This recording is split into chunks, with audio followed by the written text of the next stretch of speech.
Est-ce qu'ils sont prêts? Merci de recevoir le secrétaire d'État Rubio, et ministre des Affaires étrangères Wagner et ministre des Affaires étrangères Nduhungirehe.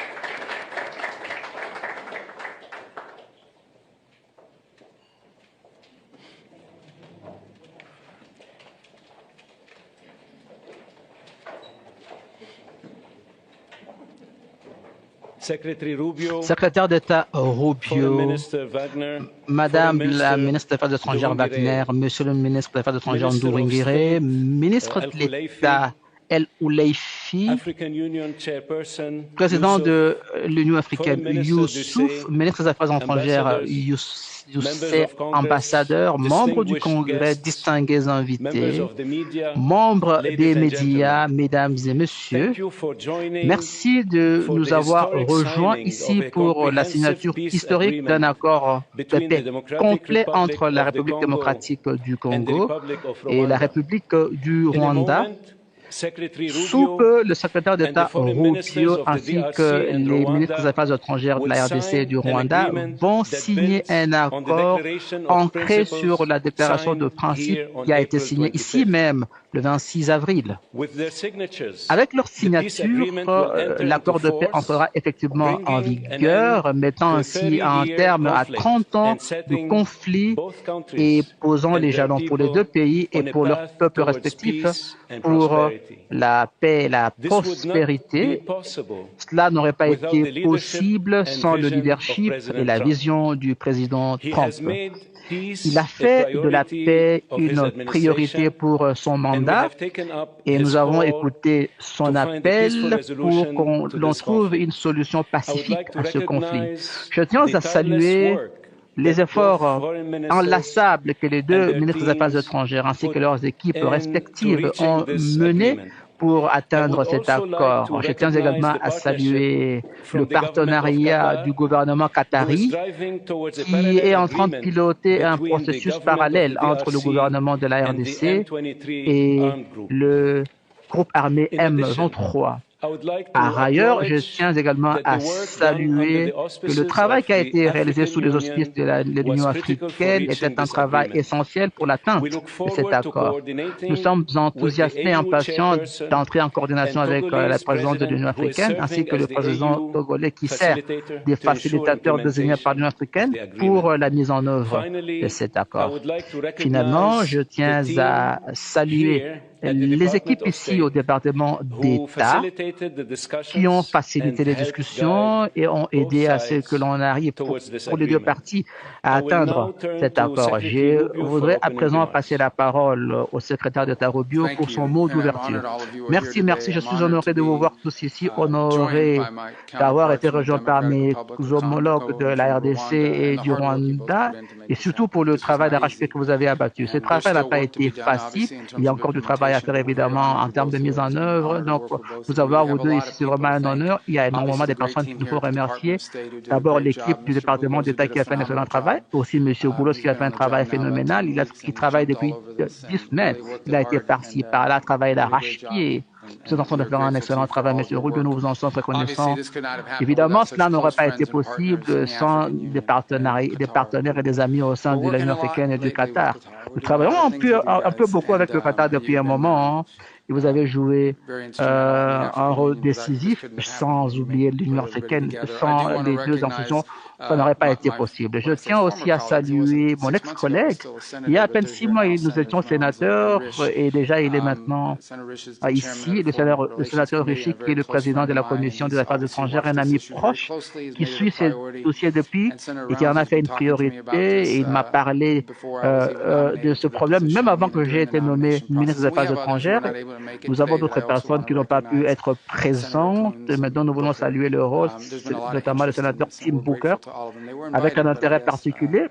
Ces personnes ont été invitées, mais vous savez, il y a beaucoup d'activités au Sénat et c'est peut-être pour cela qu'ils n'ont pas pu être là. Mais merci déjà à vous deux d'être là. Il s'agit d'un moment important. Après 30 ans de conflit, le président Trump est un président de paix. Il tient à la paix. Il en fait une priorité et nous avons vu son intervention dans le conflit entre l'Inde et le Pakistan. Nous avons également vu son intervention récemment, il y a à peine quelques jours, dans une guerre dangereuse qui aurait pu dégénérer. Et nous avons vu que son intervention l'a empêché et aussi il veut être impliqué. Et nous ne pouvons pas attendre d'avoir les présidents. Nous sommes impatients d'avoir les deux présidents ici, sous peu, à Washington, pour finaliser le protocole et l'accord. Mais aujourd'hui n'est pas décisif, une étape décisive dans la bonne direction ici au département d'État. Très souvent, nous pensons que la paix, ce n'est pas simplement mettre un terme à la paix, pas seulement sauver les vies, mais c'est aussi permettre aux personnes de vivre, permettre aux personnes d'avoir des rêves, des espoirs pour une meilleure prospérité, une meilleure vie, pour la réunification des familles, pour toutes ces choses qui donnent la vie son sens, mais qui malheureusement deviennent impossibles quand la guerre sévit. Nous sommes donc contents d'avoir joué le rôle que nous avons joué. Nous reconnaissons qu'il y a encore du travail à réaliser, mais nous vous remercions infiniment d'avoir été partie de cette histoire. C'est vraiment un jour où je me donne la justification du rôle de mon envie d'avoir toujours été voulu être un ministre des Affaires étrangères. Car essentiellement, un ministère des Affaires étrangères, c'est un ministère de la paix, un ministère conçu pour ramener les gens autour de table, pas seulement entre les États-Unis et d'autres pays, mais voir comment on peut utiliser notre stature et notre influence pour que le monde devienne un meilleur endroit. Et je crois que quand la paix prévaut dans le monde, quand des amis qui étaient en désaccord sont ramenés ensemble, cela aide l'Amérique à être plus forte, plus sûre, plus prospère.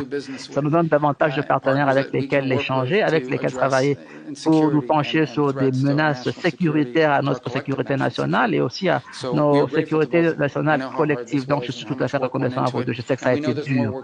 Vous avez travaillé d'arrache-pied et il y a encore du travail à faire, mais nous sommes tout à fait honorés de vous avoir ici et d'être dans ce processus. Je tiens à remercier tout le monde, notamment dans notre bureau Afrique, au département d'État, mais aussi notre superstar, M. Boulos. Alors, Boulos, qu'est-ce que tu fais après cet accord? Le Soudan? Ah oui, le Soudan est après. Et vous, le Qatar, vous êtes également impliqué. Alors, qu'est-ce que vous allez faire cette semaine au Qatar? Vous allez travailler sous Doha aussi? Voilà, nous sommes tout à fait heureux de vous avoir ici. Merci. Merci, Monsieur le secrétaire d'État. Je vais à présent passer la parole au ministre des Affaires étrangères rwandais pour son mot. Merci, secrétaire d'État Marco Rubio, ministre Thérèse Wagner Kayekomba, président de l'Union africaine Mohamed Youssouf, ministre de l'État Mohamed Ali du Qatar et mon collègue le ministre des Affaires étrangères du Togo Robert Dussé et chers sénateurs, chers collègues, bon après-midi. Il me soit permis de premier abord d'exprimer nos appréciations sincères au président Trump pour son engagement personnel à faciliter cet accord historique. Nous tenons également à exprimer notre gratitude au ministre Rubio et le conseiller spécial Massad Boulos et toute l'équipe du département d'État. Votre dévouement a été indispensable. Cet accord est le produit de plusieurs mois d'efforts coordonnés impliquant plusieurs acteurs. Il est très important de reconnaître que l'État du Qatar a joué un rôle absolument décisif. Effectivement, et il a permis l'ouverture qui a permis d'avoir cet accord aujourd'hui. Cela a commencé à Doha et nous allons donc donner notre appui aux efforts du Qatar, pilotés par le ministre de l'État Mohamed Al-Boulaifi, pour qu'un accord de paix soit signé entre le gouvernement congolais ainsi que l'AFC M23. Ce processus est déjà fort avancé. Aujourd'hui, cet accord va se fonder sur les initiatives pilotées par l'Union africaine, capablement pilotées par les facilitateurs africains, le président Faure Gnassingbé du Togo. Le cœur de cet accord, c'est la décision de mettre sur pied un mécanisme de coordination conjointe de sécurité entre la RDC et le Rwanda. Le premier point, ce serait la mise en œuvre du concept des opérations pour la neutralisation des FDLR. pour que cela soit accompagné par la levée des mesures défensives du Rwanda. Il s'agit là d'un fait ancré dans l'engagement pris ici pour qu'on puisse avoir un mécanisme vérifiable et d'élimination de FDLR. Il s'agit là du fondement de la paix et de la sécurité dans notre sous-région. Les FDLR, ce ne sont pas une milice particulière. Il s'agit en fait du reste des forces ayant commis le génocide contre les Tutsis en 1994 et où 1 million de personnes avaient perdu leur vie. Avec cet accord, nous sommes engagés à faciliter le retour des réfugiés dans nos territoires respectifs avec, bien entendu, l'appui du HCR, créant ainsi les conditions pour le retour sécurisé et digne des réfugiés, et cela est essentiel pour une paix durable. Nous avons également pris la décision de renforcer la coopération économique, notamment avec les compagnies et les investisseurs américains. Nous allons également soutenir une croissance partagée qui va avoir donné des dividendes pour nos deux pays. Nous voulons reconnaître qu'il y a énormément d'incertitudes dans notre sous-région et au-delà, car plusieurs accords antérieurs n'ont pas malheureusement été mis en œuvre et il n'est pas au point doute que les jours qui nous attendent ne seront pas faciles. Mais avec l'appui continuel des États-Unis et d'autres partenaires, nous restons certains que nous avons atteint un point d'inflexion. Le Rwanda donc est disposé à travailler avec la RDC pour que nous puissions respecter nos engagements. Alors pour conclure, il me soit encore permis d'exprimer la gratitude du Rwanda à tous ceux qui ont contribué à ces moments historiques. Merci, Monsieur le ministre. Je vais à présent passer la parole à la ministre des Affaires étrangères de la République démocratique du Congo. Monsieur le secrétaire d'État, honorable sénateur Rubio, Dr Massaboulos, conseiller senior pour l'Afrique, et son Excellence Monsieur Mahmoud Ali Youssouf, président de la Commission de l'Union africaine, son Excellence Monsieur Olivier Ndoyingire, ministre des Affaires étrangères de la République du Rwanda, et son Excellence Dr Mohamed bin Abdulaziz Boulaïfi, ministre d'État et ministre des Affaires étrangères de l'État du Qatar, son Excellence M. Robert Dussey, ministre des Affaires étrangères de la République du Togo, sénateurs, Excellences, distingués invités, et à tous les Congolais qui me suivent, qui suivent ces moments où que vous soyez.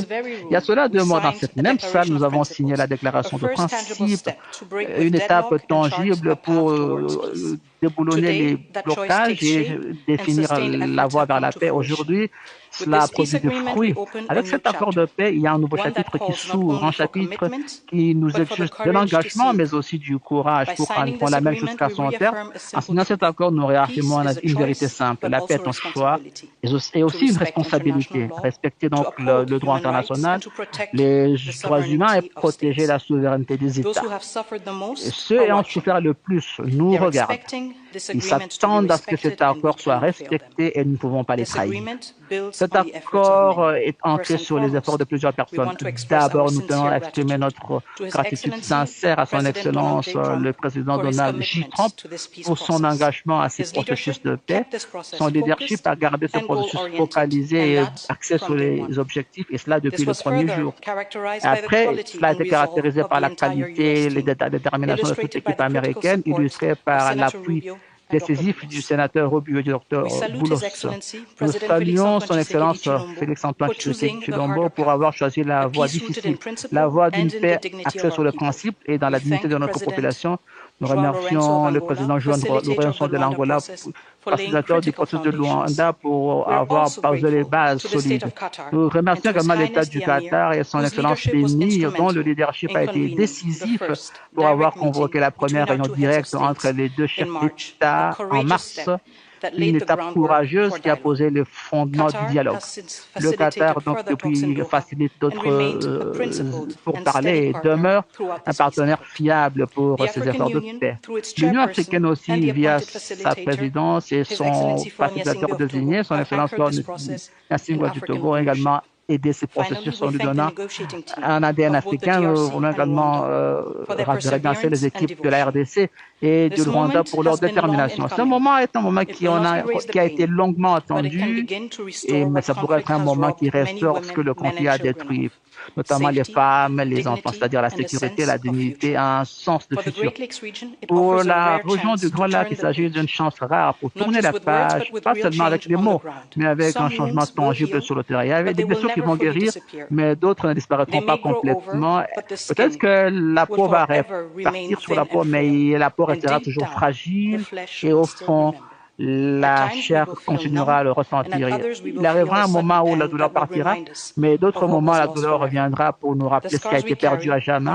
Les cicatrices que nous avons sur notre corps et dans nos âmes resteront et nous rappelleront ce qui ne doit jamais être ni oublié ni accepté. Il y a cela quelques jours à Kinshasa, une coalition de femmes ont partagé un message clair avec moi. Nous ne voulons pas d'une paix d'élite, nous voulons une paix réelle, vécue, partagée et construite avec nous. Nous ne voulons pas une paix d'élite, nous voulons une paix qui est réelle, vécue et partagée avec nous.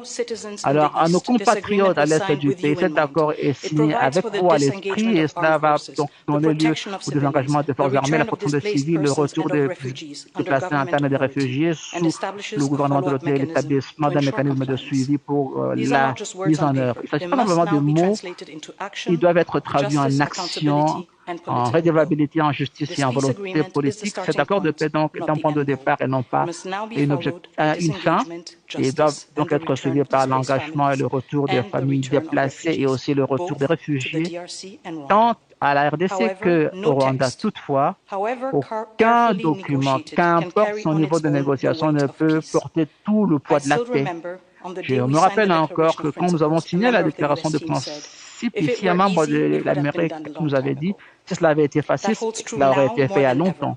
Et donc, cela est encore plus vrai aujourd'hui. Ce que nous avons signé, c'est simplement l'expression de notre volonté de pouvoir mettre cela en œuvre. Avec la RDC, certainement, nous allons, avec résolution et détermination, veiller à ce que cet accord soit respecté, pas seulement avec nos mots, mais aussi avec nos actes. Aujourd'hui, nous avons choisi la paix, mais ce qui est maintenant important, c'est que nous puissions la protéger et prouver à nos populations et au monde que même dans une région marquée par des cicatrices profondes, la dignité et la coopération peuvent prévaloir. Alors maintenant, donc, notre travail commence effectivement. Merci.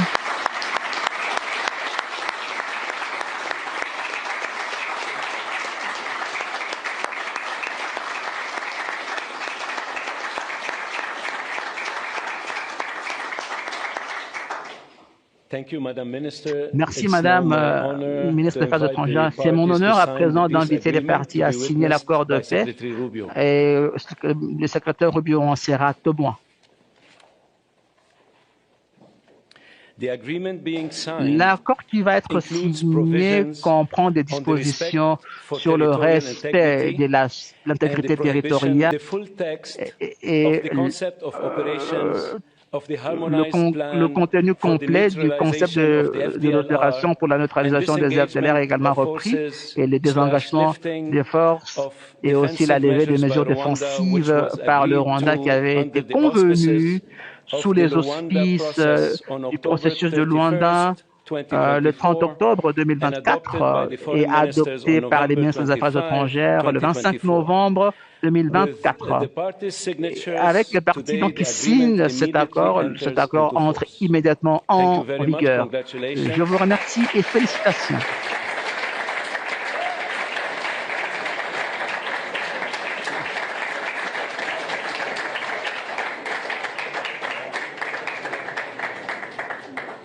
Ce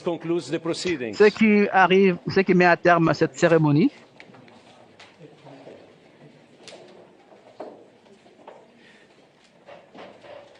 Je vous prie de vous rasseoir alors que les partis vont quitter la salle.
sir. 1, 2, 3.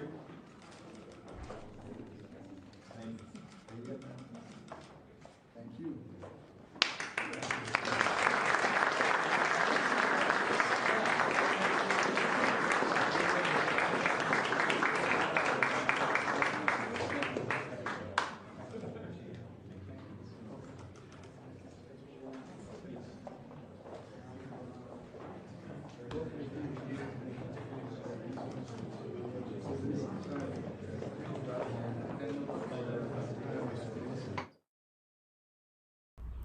Mbote bandeko nayoki kolela na bino par rapport ya bandeko nyonso baza na posa basala ba achat na bango na Turquie na yeli bino lelo solution avec bilele.com. Bilele.com ezali boutique na Istanbul, eza ko aider partout bozali partout dans le monde. O nyonso baza na posa ko somba costume, robe à mariage, bilamba, basapatu, basak à partir ya Istanbul. À contacter bilele.com na numéro oyoyo topé na adresse mail na e topé na ba page na e nyonso na cheli bino bandeko akola kisabino ba modalité nini ya transfert partout aux alines monde et wana esilité o nyonso ko contacter bilele.com avec comme code promo Tosha TV azalina 10% ya réduction bandeko bo umelate pa question les cas qui mingi to somba biloko na Istanbul ndenge nini aider biso en tout cas yango boyebi ki awa na lukila rabino toujours ba aide na elibino bilele.com contacter na numéro yo pour na ba achat na yo nyonso et pas na ezali rapidité donc partout aux alines monde na délai moko ya mukuse aux alines na bakoli na yo nyonso na rapidité nyonso avec bilele.com kolata na facilité.